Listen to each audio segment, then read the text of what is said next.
ನಮಸ್ಕಾರ ಪ್ರೀತಿಯ ಕನ್ನಡಿಗರೇ, ಇದು ಪಬ್ಲಿಕ್ ವಾಯ್ಸ್ ಕರ್ನಾಟಕ. ನಾನು ನಿಮ್ಮ ನಾಗೇಂದ್ರ ಕೆಂಪೇಗೌಡ. ರಾಜ್ಯ, ರಾಷ್ಟ್ರ ಮತ್ತು ಜಗತ್ತಿನ ಇಂದಿನ ಪ್ರಮುಖ ಸುದ್ದಿಗಳನ್ನ ಈಗ ತಿಳಿಯೋಣ. ಮೊದಲಿಗೆ ಇಂದಿನ ಅತಿ ದೊಡ್ಡ ಸುದ್ದಿಯತ್ತ ಹೋಗೋಣ. ದೇಶದಾದ್ಯಂತ ಕಳೆದ 36 ದಿನಗಳಿಂದ ನಡೆಯುತ್ತಿದ್ದಂತಹ ನೀಟ್ ನ್ಯಾಯ ಹೋರಾಟಕ್ಕೆ ಮಹತ್ವದ ತಿರುವು ಸಿಕ್ಕಿದೆ. ಕೇಂದ್ರ ಶಿಕ್ಷಣ ಸಚಿವ ಧರ್ಮೇಂದ್ರ ಪ್ರಧಾನ್ ತಮ್ಮ ಸ್ಥಾನಕ್ಕೆ ರಾಜೀನಾಮೆಯನ್ನ ನೀಡಿದ್ದಾರೆ. ರಾಷ್ಟ್ರಪತಿಗಳು ಅವರ ರಾಜೀನಾಮೆಯನ್ನು ಕೂಡ ಅಂಗೀಕರಿಸಿದ್ದು, ಕೇಂದ್ರ ಸಚಿವ ಪ್ರಹ್ಲಾದ್ ಜೋಶಿ ಅವರಿಗೆ ಶಿಕ್ಷಣ ಸಚಿವಾಲಯದ ಹೆಚ್ಚುವರಿ ಜವಾಬ್ದಾರಿಯನ್ನ ನೀಡಲಾಗಿದೆ ಅನ್ನೋ ಮಾಹಿತಿ ತಿಳಿದು ಬರ್ತಾ ಇದೆ. ನೀಟ್ ಪರೀಕ್ಷೆಯ ಅಕ್ರಮ, ಪ್ರಶ್ನೆ ಪತ್ರಿಕೆ ಸೋರಿಕೆ ಹಾಗೂ ವಿದ್ಯಾರ್ಥಿಗಳ ಬೇಡಿಕೆಗಳ ಹಿನ್ನೆಲೆಯಲ್ಲಿ ದೇಶದ ಹಲವು ಭಾಗಗಳಲ್ಲಿ ಪ್ರತಿಭಟನೆಗಳು ಸಾಕಷ್ಟು ದೊಡ್ಡ ಪ್ರಮಾಣಗಳಲ್ಲಿ ನಡೆದಿದ್ವು. ಪ್ರತಿಭಟನಾಕಾರರು ಶಿಕ್ಷಣ ವ್ಯವಸ್ಥೆಯಲ್ಲಿ ಪಾರದರ್ಶಕತೆಯನ್ನು ತರಬೇಕು, ಪರೀಕ್ಷಾ ಅಕ್ರಮಗಳನ್ನು ಸಂಪೂರ್ಣವಾಗಿ ತಡೆಯಬೇಕು ಹಾಗೂ ವಿದ್ಯಾರ್ಥಿಗಳಿಗೆ ನ್ಯಾಯ ಸಿಗಬೇಕು ಅಂತ ಆಗ್ರಹ ಮಾಡಿದ್ರು. ಸರ್ಕಾರ ಕೆಲವು ಪ್ರಮುಖ ಭರವಸೆಗಳನ್ನ ನೀಡಿದ ಬಳಿಕ ಪ್ರತಿಭಟನೆ ನಡೆಸ್ತಾ ಇದ್ದಂತಹ ಸಂಘಟನೆ ಹೋರಾಟವನ್ನ ಹಿಂಪಡೆಯುವುದಾಗಿ ಘೋಷಣೆ ಮಾಡಿದೆ. ಈಗ ಹೊಸ ಜವಾಬ್ದಾರಿ ವಹಿಸಿಕೊಂಡಿರುವಂತಹ ಪ್ರಹ್ಲಾದ್ ಜೋಶಿ ಶಿಕ್ಷಣ ಕ್ಷೇತ್ರದಲ್ಲಿ ಯಾವ ರೀತಿಯ ಸುಧಾರಣೆಗಳನ್ನ ತರ್ತಾರೆ ಎಂಬುದರ ಮೇಲೆ ದೇಶದ ಕೋಟ್ಯಾಂತರ ವಿದ್ಯಾರ್ಥಿಗಳು ಮತ್ತು ಪೋಷಕರ ಗಮನ ನೆಟ್ಟಿದೆ. ಇನ್ನು ಮುಂದಿನ ಸುದ್ದಿಯನ್ನ ನೋಡೋದಾದ್ರೆ, ಕರ್ನಾಟಕದಲ್ಲಿ ಬರದ ಆತಂಕ ದಿನದಿಂದ ದಿನಕ್ಕೆ ಹೆಚ್ಚಾಗ್ತಾ ಇದೆ. ಮಳೆಯ ಕೊರತೆಯಿಂದ ರಾಜ್ಯದ ಹಲವು ಜಿಲ್ಲೆಗಳಲ್ಲಿ ಜಲಾಶಯಗಳ ನೀರಿನ ಮಟ್ಟ ಕುಸಿದಿದ್ದು ರೈತರು ತುಂಬಾ ಸಂಕಷ್ಟವನ್ನು ಎದುರಿಸ್ತಾ ಇದ್ದಾರೆ. ಕೃಷಿ ಚಟುವಟಿಕೆಗಳ ಮೇಲೂ ಕೂಡ ಪರಿಣಾಮ ಬೀಳ್ತಾ ಇರೋದ್ರಿಂದ ರಾಜ್ಯ ಸರ್ಕಾರ ಕೇಂದ್ರದ ನೆರವನ್ನ ಕೋರುವುದಕ್ಕೆ ಮುಂದಾಗಿದೆ.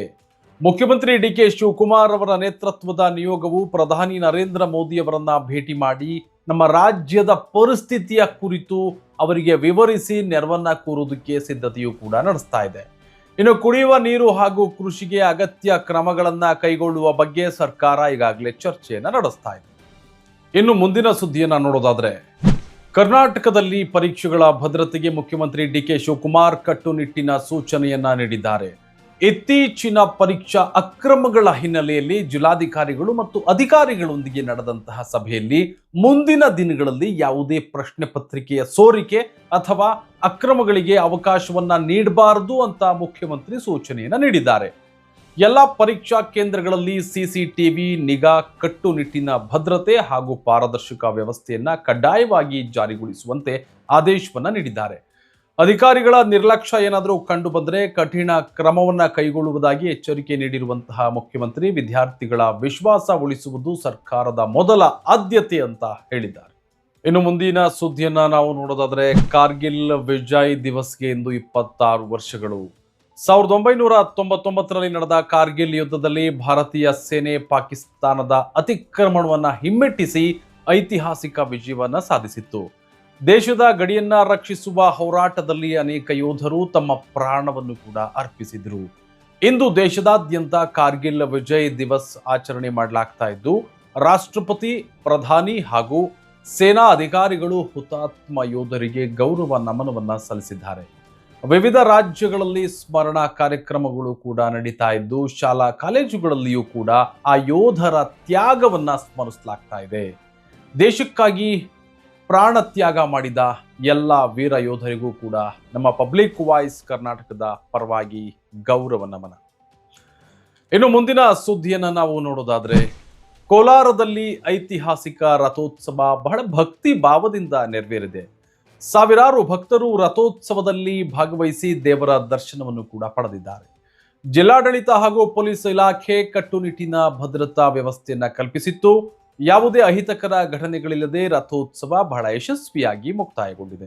ಇನ್ನು ರಾಜ್ಯದ ವಿವಿಧ ಭಾಗಗಳಿಂದ ಆಗಮಿಸಿದ್ದ ಭಕ್ತರು ವಿಶೇಷ ಪೂಜೆಯನ್ನ ಸಲ್ಲಿಸಿ ದೇವರ ಆಶೀರ್ವಾದವನ್ನು ಕೂಡ ಪಡೆದರು. ನೆಕ್ಸ್ಟ್ ಸುದ್ದಿ ನೋಡೋದಾದ್ರೆ, ಕೆಐಎಡಿಬಿ ಭೂ ಹಂಚಿಕೆ ಪ್ರಕರಣಕ್ಕೆ ಸಂಬಂಧಪಟ್ಟಂತೆ ಲೋಕಾಯುಕ್ತ ತನಿಖೆ ಮುಂದುವರಿತಾ ಇದೆ. ಆರೋಪಗಳ ಬಗ್ಗೆ ಸಮಗ್ರ ವರದಿ ಸಲ್ಲಿಸುವಂತೆ ಸೂಚನೆ ನೀಡಲಾಗಿದ್ದು, ತನಿಖೆಯ ವರದಿ ಬಂದ ಬಳಿಕ ಮುಂದಿನ ಕ್ರಮವನ್ನ ಕೈಗೊಳ್ಳಲಾಗುತ್ತೆ ಅಂತ ಅಧಿಕಾರಿಗಳು ತಿಳಿಸಿದ್ದಾರೆ.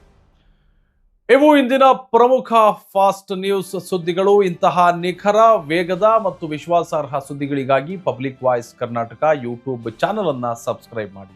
ವಿಡಿಯೋ ಇಷ್ಟ ಆದರೆ ಲೈಕ್ ಮಾಡಿ, ನಿಮ್ಮ ಅಭಿಪ್ರಾಯವನ್ನ ಕಮೆಂಟ್ ಮಾಡಿ ಮತ್ತು ಈ ವಿಡಿಯೋನ ನಿಮ್ಮ ಸ್ನೇಹಿತರೊಂದಿಗೆ ಶೇರ್ ಮಾಡಿ.